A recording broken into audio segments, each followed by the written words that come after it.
one British company is at the very heart of it. They've worked under the radar in elections in Nigeria, Kenya, the Czech Republic, India, and Argentina. But they are best known for their work in America. There can be no prosperity without law and order. That company is Cambridge Analytica. Welcome to RoboCast on the Daniel David Allen YouTube channel. I'm excited to have you with us today as we explore some of the most intriguing topics in the digital world. And I'm equally excited to be joining you all today as we dive into a story that's both fascinating and a little bit unnerving. That's right. Today we're talking about Cambridge Analytica, a company that, well, they were involved in some pretty major elections like Ted Cruz's and Donald Trump's presidential campaigns. But there are a lot of layers to this story. More than meets the eye, for sure. Yeah, so we'll be uncovering the truth about their connections to Russia and how they might have influenced not just American elections, but elections around the world. It's a story with global implications, that's for sure. And we'll be examining the big question that's on everyone's mind. Did their methods really work? Were they as influential as they claimed? Stick with us as we untangle this web of data manipulation and political intrigue. To really understand Cambridge Analytica, we have to go back to their roots. They were founded in 2013 as a subsidiary of the SCL Group. SCL Group? I'm not familiar with them. What do they do? They specialized in military and political strategy. Kind of an interesting mix, right? And their founders had ties to, well, some pretty influential figures, let's just say that. Think the British Conservative Party, even royalty, and the military. Wow. So from influencing elections in developing countries to setting their sights on the UK and the US, that's a big jump. It is, and it's where things start to get really interesting. Now let's talk about the scandal that brought Cambridge Analytica crashing down. The Facebook Cambridge Analytica data scandal. Oh yeah, I remember hearing about that. Something about Facebook data and a personality quiz gone wrong. Exactly. Cambridge Analytica, they got their hands on personal data from millions of Facebook users. And they did it through this seemingly harmless app called This Is Your Digital Life. It was a personality quiz, but it wasn't just collecting data from the people who took the quiz. Hold on. It collected data from their Facebook friends, too. How's that even possible? It was a huge violation of Facebook's terms of service. Ultimately, 87 million Facebook users were affected. And this wasn't just some minor privacy breach. It sparked major investigations in both the UK and the US. 87 million. No wonder it made headlines everywhere. So what happened to Cambridge Analytica after all that? Did they just disappear? Well, Facebook banned them from the platform, and eventually they shut down in 2018. But their story doesn't end there. Now we need to talk about their methods. Right. They claim to use something called psychographic analysis and behavioral micro-targeting to influence voters. To be honest, I'm not even sure I know what those terms mean. Can you break it down for us? Yeah, sure. Psychographic analysis, it's basically studying people's psychological profiles. Think their values, their beliefs, their personalities. So they were trying to get inside people's heads and figure out how to sway them. That sounds both intriguing and a little creepy. Yeah, a bit of both. They claimed that by understanding people's psychology, they could predict their actions, even how their needs might change over time. They then used all this information to craft targeted messages for different groups of people. So it's all about tailoring the message to the audience. Makes sense in a way, but did it really work? Was this data really as powerful as they claimed? That's the million-dollar question, isn't it? And it's one that a lot of experts have debated. Some are pretty skeptical about their methods. They argue that traditional voter databases already have a lot of the same information. So maybe all this fancy analysis wasn't as groundbreaking as they made it seem. Possibly. Plus, there's another issue. Voters' preferences, they're not set in stone. They change all the time. Events, news, personal experiences, all sorts of things can shift someone's political views, so relying solely on digital data might not be the best strategy. That makes sense. People are complex. We're always changing. But even if their methods weren't foolproof, they were still doing some pretty questionable things right. I remember something about an undercover investigation.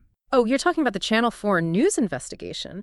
They exposed some of Cambridge Analytica's more, well, let's just say shady tactics. We're talking about things like honey traps, bribes, and even trying to discredit politicians. This goes way beyond just analyzing data. Wow, so they weren't afraid to play dirty? What happened after that investigation came out? I bet people were outraged. People were furious. It wasn't just about politics anymore. It was about the violation of privacy on a massive scale. And that's when things really started to unravel for Cambridge Analytica. It's interesting, we were talking about people being outraged. That Channel 4 investigation, I actually got footage of Cambridge Analytica executives just bragging about these tactics. Really? Oh, yeah. And that really raised some serious ethical questions, not to mention potential legal issues. I mean, were they breaking any laws? It was a big mess. I bet. So what kind of impact did all of this have on Cambridge Analytica? Did it hurt their business? Definitely. I mean, the backlash was huge. Yeah. People were really concerned about how their data was being used and whether their privacy had been violated. Makes sense.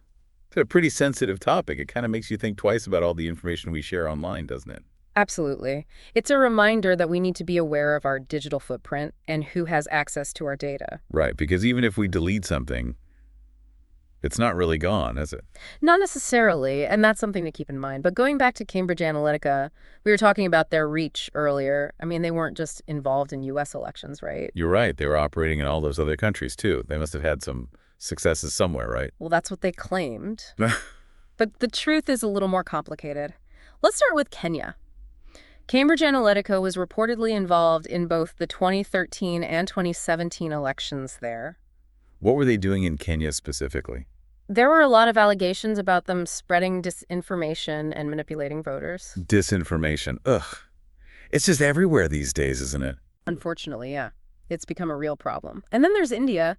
Cambridge Analytica, they actually work through a separate company there called Strategic Communication Laboratories Private Limited. It was directly linked to their parent company, SCL Group. Ah, okay. So they had a presence in India, too. What kind of work were they doing there? Well, a whistleblower named Christopher Wiley, he alleged that SCL India had been involved in several state elections between 2003 and 2012, and even in the 2009 national election. Wow, they were busy. Yeah. So did they face any consequences for their actions in these countries? I mean, after all that came out about them. Yeah, in India, after those 2018 data leak revelations, the government took down SCL India's website, and they launched investigations. Makes sense. And what about Kenya? In Kenya, opposition figures, they were demanding probes into Cambridge Analytica's role in the elections.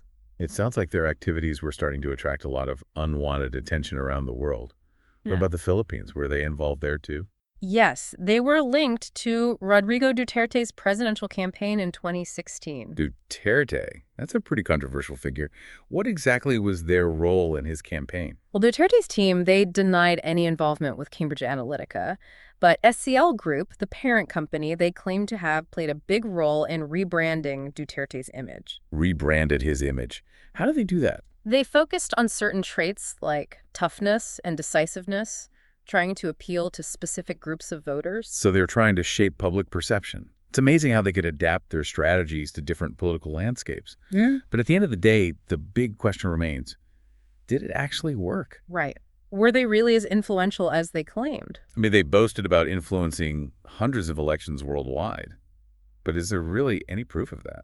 That's the thing. Concrete evidence is hard to come by. It all feels a bit like smoke and mirrors, doesn't it? Oh. A lot of big claims, but not a lot of substance. Yeah, there's definitely a lot of skepticism surrounding Cambridge Analytica's actual effectiveness. You mentioned earlier that we'd revisit the question of whether their methods actually worked. Is it time for that big reveal? Yeah, let's talk about the truth behind their so-called success. Despite all their bragging, some experts, even some of their former clients, they questioned whether these micro-targeting techniques really made a difference. So even the people who hired them weren't convinced they could deliver. That's pretty telling. What happened? We'll take the Ted Cruz campaign, for example. There's evidence they actually stopped using Cambridge Analytica at some point. Why? What went wrong? Apparently, their models weren't accurately identifying Cruz supporters. Kind of a big problem if you're trying to win an election, right? Yeah, that's a major misstep. What about the Trump campaign? Did they have similar doubts? Well, the Trump campaign, they initially used Cambridge Analytica too, but then for the general election, they decided to go in a different direction. Oh, really? What did they do? They chose to rely solely on data from the Republican National Committee. Basically, they ditched Cambridge Analytica. So they were like, thanks, but no thanks. That's got to sting a little. I'm sure it did. They found that the RNC data was more accurate, so Cambridge Analytica's efforts were pretty much sidelined. Interesting. So maybe they weren't the political masterminds they claimed to be, at least not in the U.S. But what about all those other countries they were operating in? They must have had some wins, right? Well, political scientists, they argue that a lot of the data Cambridge Analytica collected wasn't really that different from what was already publicly available in voter databases. So they weren't really bringing anything new to the table. Not really. They also point out that something as simple as knowing someone's zip code can be just as revealing as their Facebook likes. That's true. You can learn a lot about someone based on where they live. Exactly. And traditional voter databases, they track things like income, home ownership, even magazine subscriptions. Yeah, that makes sense. Yeah. Those are all factors that could influence someone's political leanings. So if Cambridge Analytica wasn't providing unique insights, what was the point? Well, that's the question, isn't it? And there's another argument against their methods.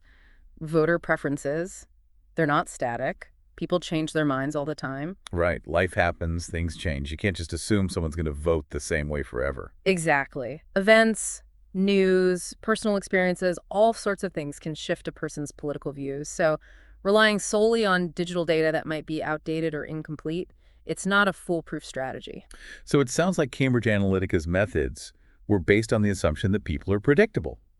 But the truth is, we're much more complex than that. We're constantly evolving, and that makes it really difficult to predict our behavior with any certainty. Okay, so maybe their methods weren't as effective as they claimed. But they were still pretty shady, right? I mean, all those tactics they used. It's hard to believe they got away with it for so long. Yeah, it's definitely a cautionary tale about the potential for data misuse and the importance of protecting our privacy. So what's the final verdict on Cambridge Analytica then? Masters of manipulation or just masters of marketing? That's a tough question. While their methods were undeniably controversial and raised serious ethical concerns, the actual impact of their work is still up for debate. It's a complex story with no easy answers. But it definitely makes you think. It really does. It makes you wonder about all the information we see online these days, especially with all the talk about big data and algorithms. It definitely highlights the importance of being aware of how our data is being used and who has access to it. I mean, the Cambridge Analytica story, it's a stark reminder that our digital footprint can have real-world consequences. Absolutely. So what can we learn from all of this? What's the takeaway for our listeners? Well, I think it's a cautionary tale about the importance of data privacy and the need for greater transparency from tech companies and political organizations. Right. Because it's not just about Cambridge Analytica. It's about the bigger picture. How can we protect ourselves in this digital age where data is being collected and analyzed all the time? That's the big question, isn't it? I think we need to start by being more aware of our own digital footprint. What information are we sharing online? Who are we sharing it with? And what are they doing with it? We need to ask these questions and demand answers. I agree. We can't just blindly trust that our data is being used responsibly.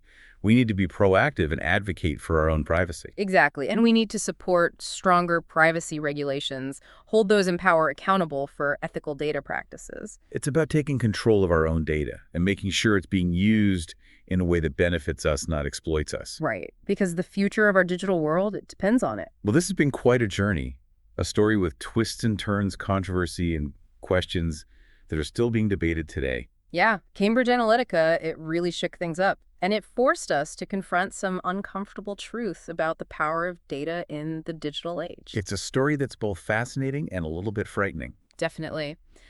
But it's also a story that we can learn from. By understanding what happened with Cambridge Analytica, we can hopefully prevent something like this from happening again. I hope so. Well, if you're interested in learning more about Cambridge Analytica, we highly recommend the documentary The Great Hack. It's a really insightful look at the whole story. And of course, be sure to check out other episodes on the Daniel David Allen YouTube channel for more deep dives into the digital world. We're always uncovering something new and interesting. We'd love to hear your thoughts on this episode. Make sure to like, comment, and subscribe to the Daniel David Allen YouTube channel for more thought-provoking content. Until next time. Fame followed after being hired by the Trump campaign. Steve Bannon, then a key Trump advisor, had been a vice president of Cambridge Analytica, a de facto founding father. And the company would soon be feted in some quarters as the digital gurus behind that shock victory.